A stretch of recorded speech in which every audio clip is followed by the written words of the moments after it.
Hello everybody, Glass Half Dead here, and today I've forgotten the faction I'm looking at, but luckily you already know because I would have put the title there. Also luckily, I have left a bookmark in the page I need to get to. Because what else are you meant to use these for, right? Okay, Heretic Astartes. I don't think anybody saw that coming. I mean, apart from the fact that you saw it in the title. But ignore that, right? So I haven't shown any interest in Heretic Astartes before. So why now? Good question. I don't really know. Because I'm a hobby ADHD kind of guy. And yeah. What can I say? I have no real answer for you. Basically, I have 3 factions left that I really want to cover with commanders, which are Heretic Astartes, Azayani, and 1000 Suns. So I'm doing one of them now. Then after that, I'm going to go over the specialities, whatever they are, and actually move on to other content. Okay. Now, I suspect that most of you aren't ever going to have to think about this too much, because from what I'm understanding, Heretic Astartes are pretty weak, and they don't get much play. With that said, if you do play against them, or play as them, let me know. I'd be really interested to see what you think is working or not working. Exalted Champion. So the first thing to note here, obviously, is that an Exalted Champion at level 1 is only 30 points, and he can beat every speciality, which is pretty cool. That makes him, I believe, half the points of a Primaris Lieutenant? Is that right? Flicking through the rulebook, that's the hot content you're here for. Oh, okay, no, I was completely wrong. He's half a Primaris Captain, and then a bit, but he's 16 points less than a Lieutenant. A Lieutenant can also be everything. Let's compare the stat line, shall we? So, 6, 2 up, 3 up, 6, 2 up, 3 up, 4, 4, 5, 4, 4, 4, 4, 8, 3, 4, 8, 3. So you get 1 less wound for 16 points. Okay. And you get chainsaw, bolt, pistol, mastercrafted, also bolt rifle, bolt pistol. Okay. Right. Well, I suppose a chainsword gives you +1 attack. So you kind of swap 1 wound for 1 attack. Assuming you don't swap to something else here, which you probably will. Okay. Let's dive into it. So the models are with the chainsword, a bolt pistol, frag grenades, crack grenades. Nothing very exciting there. The chainsword, as just mentioned, each time the bearer fights, you can make an additional attack with this weapon, but otherwise you'll just use a 0, no AP, damage 1. You're going to want to upgrade that. That's not good. The bolt pistol, standard 12-inch, pistol 1, strength 4. It's not doing it for me.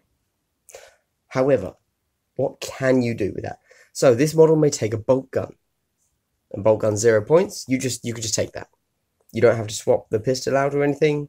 So effectively, you have a bolt gun as well. You can replace your bolt pistol with a plasma pistol for 4 points, which you should definitely do. For anyone that doesn't know, a plasma pistol. Standard profile is 12 inches, pistol 1. Strength 7, AP -3, damage 1. Great. Supercharge. +1 strength, 2 damage. But on an unmodified hit roll of a 1, get taken out of action. Save your reroll for this. Because otherwise, if you're taking a wound on a 1, on everything else, you're basically hitting. Yeah, it's a 3 up. Yeah, that'd be obscured, but we're trying to make this easy. You're basically hitting. And again, just save your reroll. In fact, that's always good advice. If you've got an important guy with plasma, you're going to supercharge it, save the reroll. Good. The model may replace its chainsword with a power axe, power fist, or power sword. Now, the power axe is 5. Power sword, that's 4. The power axe is 5. the power sword is 4, and the power fist is 12. If I'd been funnier, I'd have had somebody else, like, do that. But I'm not. So, let's go over those. What have we got? So, Power Axe. Strength +1, give you a strength 5. AP -2, damage 1. Okay. Cool. Power Sword user, -3, damage 1. Of the two, assuming that you have to take one for the whole campaign or mission, and you can't tailor it to the specific enemy you know you're fighting against, I'd probably go Power Axe. It's 1 point more expensive, but I think it's worth it. Obviously, AP -3 is good, but getting up to strength 5 means that you're much more likely to be able to wound Marines and Marine equivalents on a 3 instead of a 4. And that's it. Those are your only options. Death to the False Emperor. So, for anyone that hasn't read this rule from the core book, if a model with this ability makes an attack in the fight phase that targets an Imperium model, each time you roll a hit roll of 6+, you may make an additional attack with the same weapon against the same target. These attacks cannot themselves generate any further attacks. So obviously that's super situational. However, at least in my own meta, I am primarily against Imperium models.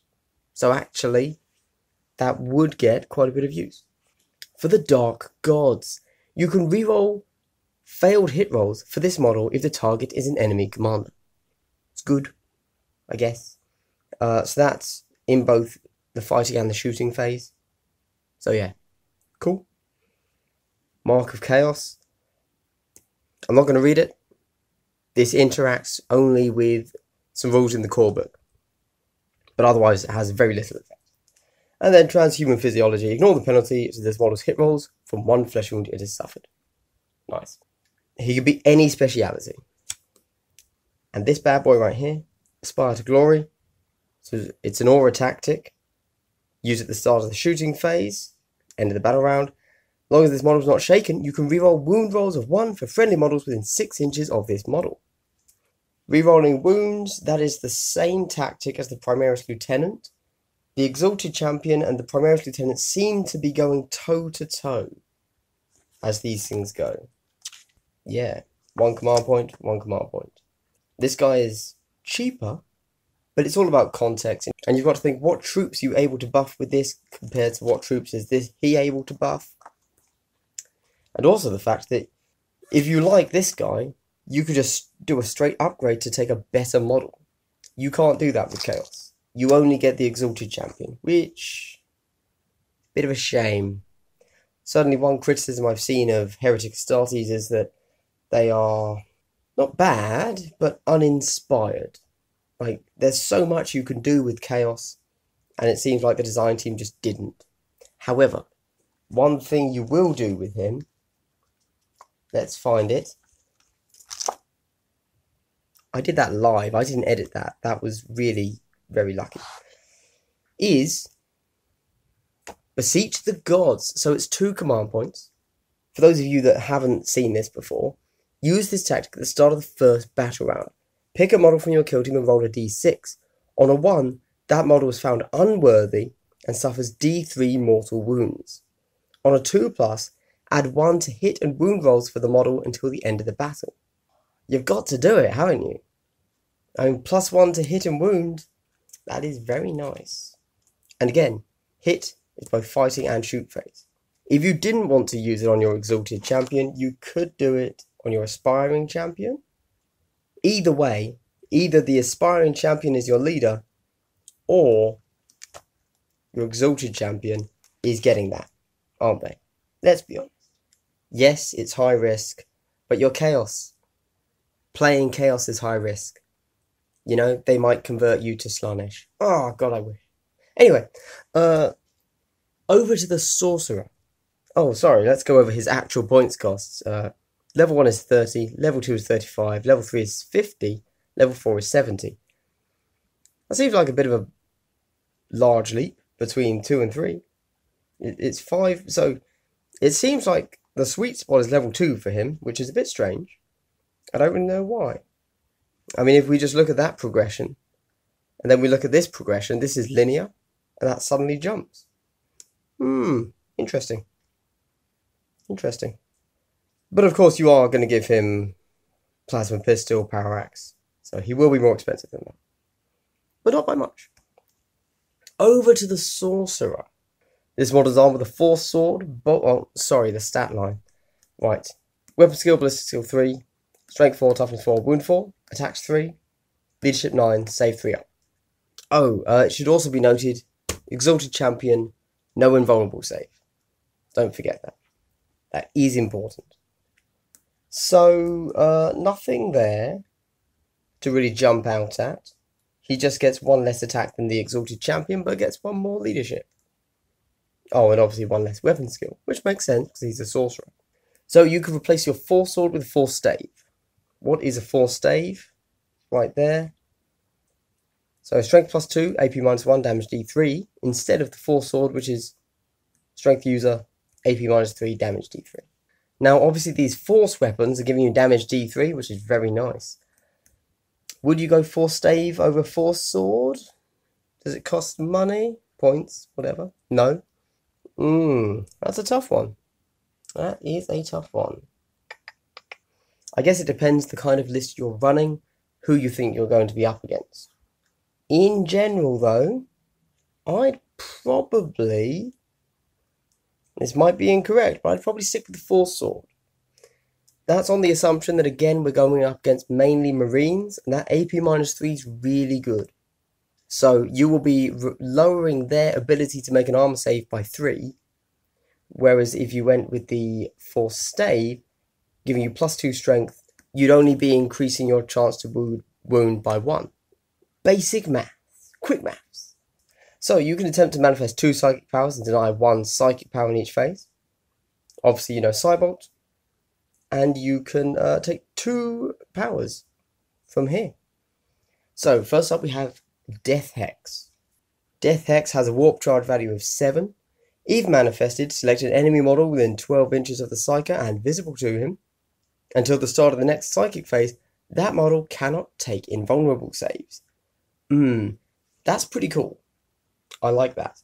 And obviously, when you go into a mission where you are taking your Sorcerer, that means commanders are in play. And it's highly likely that whoever you go up against, they are going to have a commander with an invulnerable save. And the beauty of this is that if they paid for some delightful invulnerable save, some really big invuln save, you've just stolen so many of their points by meaning they can't take it. Like, that's really good. With some of the weaker Xenos races, that is taking their save from a 2, 3, 4 up to a 6 up. Very powerful. Right, prescience. Or as some people call it, pre-science. Please don't call it that, guys.